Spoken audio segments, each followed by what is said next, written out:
எத்தனை விஷயங்களுக்கு குரல் கொடுத்துருக்கீங்க, எத்தனை போராட்டங்கள் பண்ணியிருக்கீங்க. கட்சி ஆரம்பிச்சு 2 வருஷத்துல 3 போராட்டம் தான் பண்ணியிருக்கீங்க. செயல்பாடு என்னன்னு இருக்குல்ல, பரந்தூர்ல போய் பேசினாரு, உங்களோட நான் நிப்பேன், ஸ்டாலின் சாருக்கு நம்ம டைம் கொடுப்போம், அவர் செயல்படல அப்படின்னா நான் வருவேன், நான் சட்ட போராட்டம் நடத்தி தீருவேன் அப்படின்னாரு. என்ன சட்ட போராட்டம் நடத்திட்டாரு? அடுத்து போய் அந்த மக்களை சந்திக்கவே இல்லையே.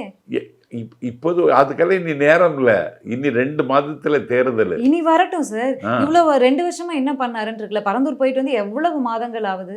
அதுக்கு பிறகும் போனாரு. எங்க போனாரு? பரந்தூர் மக்களை சந்திக்கவே இல்லையே. பரந்தூர் மக்களை வந்து சந்திச்சாரு. அதாவது திமுக அதிமுக வாக்குறுதி கொடுத்து ஏமாத்துறாங்க, ஊழல் பண்றாங்க அப்படின்னு அவங்க மேல 1000 விமர்சனங்கள் வச்சிருக்காங்க.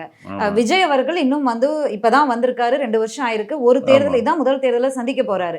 ஆனா அவரே ஒரு வாக்குறுதி கொடுத்துட்டு வந்து இன்னும் அந்த மக்களை திரும்பி கூட பார்க்கலையே. அது எங்க வாக்குறுதி? அங்க தேர்தல் அறிக்கையில நாங்க அந்த வாக்குறுதியை அதுல என்ன நடவடிக்கை எடுக்க போறோம்? சட்ட போராட்டம் நடத்துவேன்னு சொன்னாரே, ஒரு துரும்பு கூட கிள்ளி போடலையே இது வரைக்கும்.